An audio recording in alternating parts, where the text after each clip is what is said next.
Hello students, control and coordination chapter में हम पढ़ रहे हैं control and coordination in plants. ठीक है, लास्ट लेक्चर में मैंने आपको नोट्स सेंड किए थे और टेबल बनाई थी control and coordination in plants में प्लांट मूवमेंट और प्लांट हार्मोन्स की। प्लांट मूवमेंट दो टाइप की थी, ग्रोथ डिपेंडेंट को ट्रॉपिक मूवमेंट बोलते हैं, ग्रोथ डिपेंडेंट मूवमेंट ये चारों ट्रॉपिक मूवमेंट है, और इमीडिएट रेस्पॉन्स टू स्टिमुलाई मतलब growth independent movement of plant जो कि इसके कंपैरेटिवली इसके ये फास्ट होती है, इसको बोलते हैं नास्टिक मूवमेंट। ठीक है, तो यहाँ पर हम उस टेबल को आप डिटेल में पढ़ेंगे, तो एक एक हेडिंग डालकर आप नोट्स बनाएंगे। ये सारा पार्ट जो मैं एक्सप्लेन करूंगा यहां तक, ये तो आपको नोट्स में से बनाना है, और नोट्स में ही फिर प्लांट हार्मोन्स के फंक्शन दिए हुए हैं उसको आप इस टेबुलर फॉर्म में नोट करेंगे। ठीक है, तो उस प्लांट हार्मोन के फंक्शंस एक दो मैंने ऐड भी कर दिए हैं, तो ये टेबल बनाएंगे लास्ट में, और पहले मैं ये सब एक्सप्लेन कर रहा हूं, ये नोट्स में से आप लिखेंगे। ओके, देखिए प्लांट मूवमेंट और प्लांट हार्मोन, प्लांट्स में कंट्रोल एंड कोऑर्डिनेशन के दो मेथड्स थे। फोटोट्रोपिज्म डेफिनेशन क्या है मैंने तब भी बताई थी, growth dependent movement of plant parts in response to stimulus of light. Photo का मतलब light. Roots are negatively phototropic. Stem, leaf, flowers are positively phototropic. Okay. Hydrotropism, growth dependent movement of plant parts with response to stimuli of water. For example, roots are positively hydrotropic. Stem, leaf, flowers are negatively hydrotropic. Geotropism, growth of plant parts in response to stimulus towards gravity. Roots are positively hydrotropic, geotropic. Stem, leaf, root and flowers are negatively geotropic. Chemotropism, growth dependent movement of plant parts towards chemicals stimulus. For example, growth of pollen tube from pollen grain towards the egg cell. Egg cell कुछ chemical secret करता है, pollen grain जो कि stigma पे आकर गिरता है वो पोलन ट्यूब बनाकर वो पोलन ट्यूब उस एग सेल की तरफ बढ़ती है ड्यू टू सम केमिकल्स। ठीक है, तो इसमें दो डायग्राम भी हैं, वो भी आपको बनाने हैं। जितने भी डायग्राम दिए हुए नोट्स में वो सारे बनाने हैं, आपको पूछने की जरूरत नहीं है। ठीक है, सिर्फ इंपोर्टेंट डायग्राम इसमें इंक्लूड किए गए हैं। फिर हेडिंग डालेंगे इमीडिएट रेस्पॉन्स टू स्टिमुलाई। वैसे नोट्स में ये पहले दिया हुआ है, ये बाद में दिया हुआ है, तो आप पहले इसके बना लेना। इसमें डेफिनेशन होगी growth independent movement of plant part towards light और due to stimulus of light. Growth independent movement of plant parts due to stimulus of touch. तो टच में आ जाएगा touch me not plant mimosa pudica, जिसको बोलते हैं छुई मुई प्लांट बोलते हैं, और इसमें सनफ्लावर। दोनों में एग्जाम्पल भी लिखे और छुई मुई प्लांट का जो डायग्राम लीफ का दिया है वो भी बनाए। उसके बाद ये चारों टाइप और इसमें भी दो डायग्राम दिए हैं वो बनाए। ठीक है, ये तो हुई मूवमेंट्स की बात। उसके बाद केमिकल कम्युनिकेशन, मतलब केमिकल कम्युनिकेशन का मतलब ये है कि एक प्लांट पार्ट से दूसरे प्लांट पार्ट के बीच केमिकल्स किस तरह से मैसेज ट्रांसफर करने में हेल्प करते हैं। ठीक है, उन केमिकल्स को हम हार्मोन्स बोलते हैं। तो केमिकल कम्युनिकेशन हेडिंग डालकर उसमें दो तीन पॉइंट लिखने हैं आपको जो नोट्स में दिए हुए हैं, डेफिनेशन है, एक दो एग्जांपल है। उसके बाद हार्मोन अगली हेडिंग होगी। हार्मोन्स क्या होते हैं? नॉन न्यूट्रिएंट केमिकल्स होते हैं जो बहुत ही कम अमाउंट में प्लांट या एनिमल की बॉडी में बनते हैं, एक से दूसरे पार्ट में वो ट्रेवल करते हैं और वहां पर जाकर वो एक पर्टिकुलर फंक्शन को परफॉर्म करते हैं, एक सेल टिश्यू या ऑर्गन को गाइड करते हैं कोई टाइप ऑफ फंक्शन करने के लिए। मेजर क्लासेज ऑफ हार्मोन्स मैंने टेबल में बताई है कि दो टाइप के प्लांट हार्मोन्स हैं मेनली। ऐसे जो प्लांट ग्रोथ को प्रमोट करते हैं मतलब बढ़ाते हैं, और ऐसे जो प्लांट ग्रोथ को इनहिबिट करते हैं, रोकते हैं या फिर घटा देते हैं।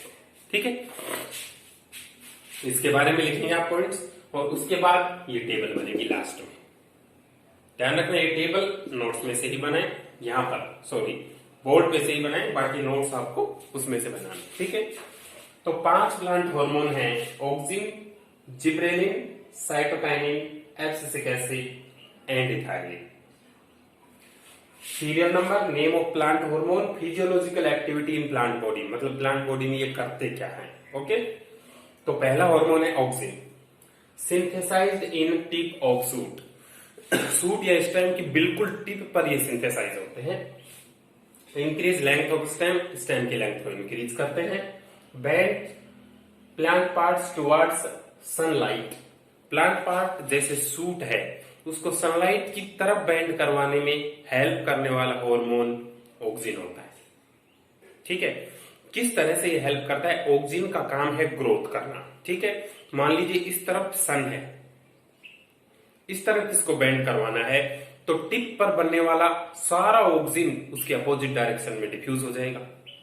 अब अगर अपोजिट डायरेक्शन में इस तरफ ऑक्सिन है और इस तरफ लाइट की तरफ ऑक्सिन नहीं है, ये यहां से इसको ग्रोथ करेगा, तो इस तरफ तो ग्रोथ हो नहीं रही क्योंकि ऑक्सिन है नहीं, और इस तरफ ग्रोथ हो रही है, तो ये ग्रो करके और इस तरफ घूम जाएगा लाइट की तरफ। इसका मतलब ये ध्यान रखें, ऑक्सिन शेड की तरफ डिफ्यूज होता है, ग्रोथ उसके अपोजिट में लाइट की तरफ हो जाती है। एपिकल डोमिनेंस एक इंपॉर्टेंट फिनोमिना है, तो आप मैंने यहाँ पर वर्ड तो यहाँ लिख दिया है, डेफिनेशन आप टॉप पर लिख दें। The phenomena of increasing length of stem without lateral branching is called apical dominance. ठीक है, मतलब सिर्फ लेंथ बढ़ना, साइड में ब्रांचेस डेवलप नहीं होना किसी प्लांट में, इसको एपिकल डोमिनेंस बोलते हैं, और इसके लिए रेस्पॉन्सिबल हार्मोन कौन सा है? ऑक्सिन है। ठीक है, इसका मतलब अगर हमें किसी प्लांट में लेटरल ब्रांचिंग ज्यादा करनी है, साइड में ब्रांचेस बहुत ज्यादा बढ़ानी है, लेंथ कम बढ़ानी है, तो हमें क्या करना होगा? उस प्लांट में से ऑक्सिन हटाना होगा। अब ऑक्सिन किसी प्लांट में से कैसे हटाएंगे? हम उस प्लांट की टिप को काट देंगे, क्योंकि टिप में ही ऑक्सिन बन रहा है। ठीक है, तो आपने एग्जाम्पल के तौर पर हेज मेकिंग देखी होगी, स्कूल में भी देखा है आपने गार्डनर को हेज मेकिंग करते हुए। हेज मेकिंग में क्या करते हैं? वो टिप को रिमूव करते हैं। टिप में क्योंकि ऑक्सिन है, वो ऑक्सिन हट जाएगा तो टिप तो रिमूव हो गई, और नीचे जो ब्रांचेज हैं वो बहुत ज्यादा निकलने लग जाएंगे, क्योंकि जब तक ऑक्सिन रहेगा तब तक वो ब्रांचेज को नहीं निकलने देता, वो सिर्फ एपिकल डोमिनेंस करता है। तो आपने देखा होगा हेज कितना हैवी हो जाता है, बहुत सारी ब्रांचेस निकल के। क्यों? क्योंकि वो बार बार टिप को रिमूव करते हैं, जिससे कि एपिकल डोमिनेंस ना होकर लेटरल ब्रांचिंग होने लगती है। ठीक है, उसके बाद जिब्रेलिन हार्मोन है, growth of stem and growth of flowers, मतलब स्टेम की लेंथ इंक्रीज करना और नंबर ऑफ फ्लावर किसी प्लांट पर इंक्रीज करना जिब्रेलिन का काम है। तीसरा है cytokinin, promotes rapid cell division, बहुत फास्ट सेल डिवीजन करवाने वाला जो मेन हार्मोन है वो साइटोकाइनिन है। ओपनिंग ऑफ स्टोमेटा, स्टोमेटा को भी खोलता है।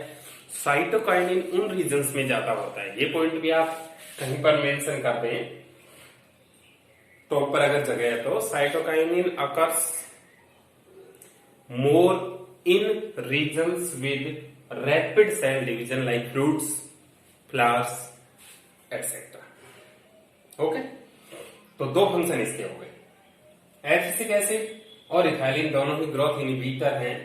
Abscisic acid also called stress hormone. Stress hormone का मतलब जब प्लांट स्ट्रेस में हो तो स्ट्रेस से उसको बचाने के लिए एब्सिसिक एसिड हार्मोन बनता है।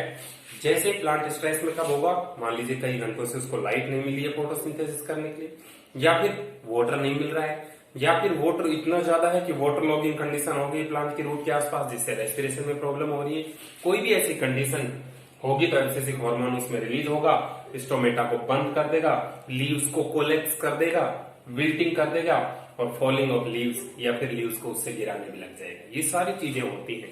जैसे आजकल आप देख रहे हैं सनलाइट की प्रेजेंस में, जब दोपहर में बहुत ज्यादा धूप होती है तो प्लांट को लाइट इंटेंसिटी और टेम्परेचर ज्यादा होने की वजह से प्लांट स्ट्रेस में आ जाता है, और प्लांट स्ट्रेस में आने की वजह से आपने देखा होगा मोस्टली ज्वार के प्लांट आजकल लगे हुए हैं खेत में। ज्वार सनलाइट बहुत ज्यादा इंटेंस जब दोपहर में होती है तो लीव्स ऐसे मुड़ जाती हैं, बिल्कुल ड्राई हो जाती हैं।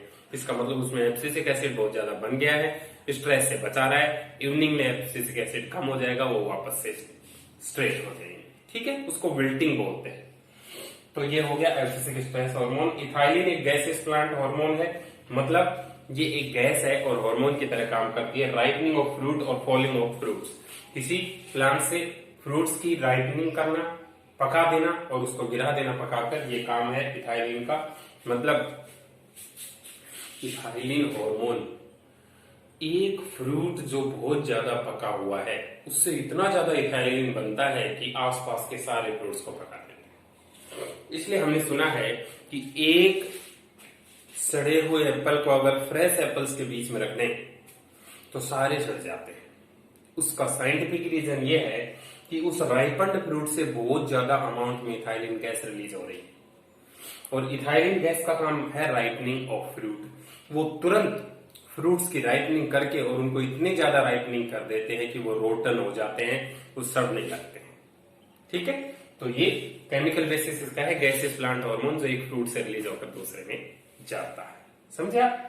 और फॉलिंग ऑफ फ्रूट्स, इसका मतलब कच्चा मैंगो को पक्का मैंगो में कन्वर्ट करने वाला हार्मोन कौन सा है? Ethylene hormone. ओके, तो समझ में आ गया होगा आपको। प्लांट में कंट्रोल एंड कोऑर्डिनेशन में प्लांट मूवमेंट पढ़ी है और प्लांट हार्मोन पढ़े हैं, वो टेबल बनाए और उसके बाद इन सबको डिटेल में लिखें, और जितने भी डायग्राम्स नोट्स में है वो करने आपको कंपलसरी है, ध्यान रखें। ठीक है, इस चैप्टर में अब लास्ट जो पार्ट बचा है वो है human endocrine system. Human endocrine system का मतलब ये है ह्यूमन बॉडी का वो सिस्टम जिसमें ग्लैंड्स का एक नेटवर्क आता है। कंट्रोल एंड कोऑर्डिनेशन में, प्लांट में कंट्रोल एंड कोऑर्डिनेशन से पहले हमने एनिमल्स में कंट्रोल एंड कोऑर्डिनेशन ह्यूमंस में पढ़ा, जिसमें नर्वस सिस्टम पढ़ लिया। अब ये प्लांट्स का कंट्रोल एंड कोऑर्डिनेशन कंप्लीट हो गया। अब हम दूसरा सिस्टम एनिमल्स का पढ़ेंगे जो है एंडोक्राइन या हार्मोनल सिस्टम। ठीक है, देखिए इसको।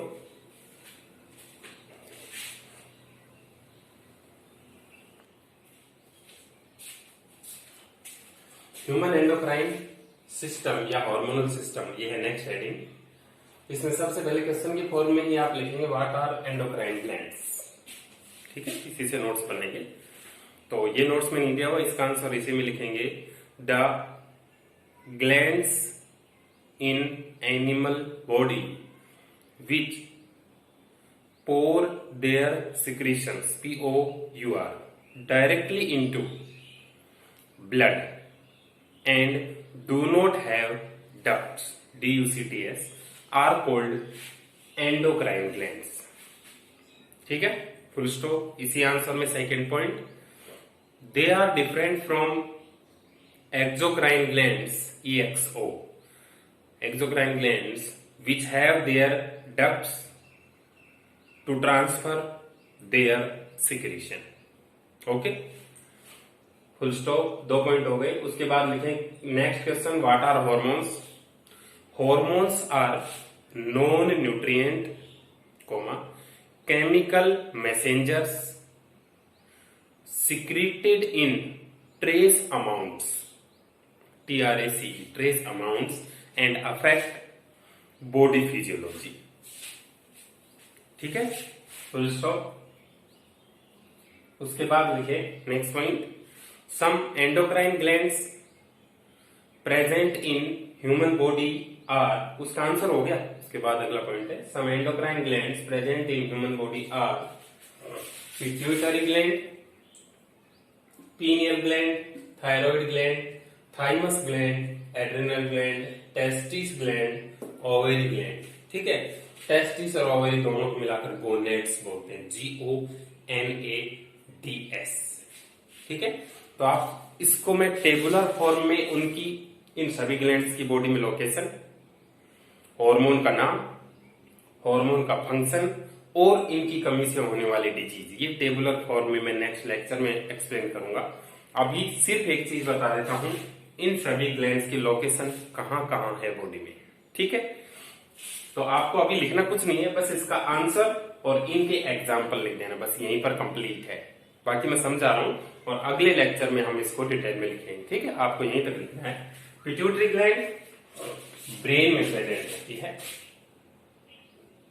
पीनियल ग्लैंड भी ब्रेन में, thyroid gland neck region around the trachea, wind pipe के around, thymus gland chest region में होती है, इसका साइज बर्थ के बाद धीरे धीरे घटता ही जाता है एज बढ़ने के साथ। Adrenal gland on kidneys, her kidney के ऊपर एक ग्लैंड रखी रहती है।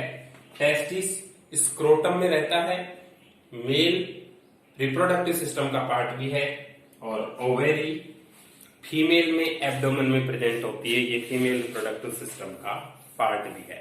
ठीक है, तो अभी मैंने सिर्फ लोकेशन बताई है, इनके हार्मोन, फंक्शन, ये सारे हम नेक्स्ट लेक्चर में इस चैप्टर को कंप्लीट करेंगे तब पढ़ेंगे। ओके, तो चैप्टर वैसे छोटा ही है, ज्यादा बड़ा नहीं है, लेकिन डेफिनेशंस और क्वेश्चंस बहुत सारे हैं। तो अगले लेक्चर में ये हार्मोन्स की टेबल के अलावा मैं कुछ क्वेश्चंस भी आपको करूंगा। ओके, तो यहां तक आप नोट्स बनाएं, डायग्राम को आप इंक्लूड करें, सभी को डेफिनेशन प्रॉपरली लिखें और एग्जांपल्स याद रखने हैं।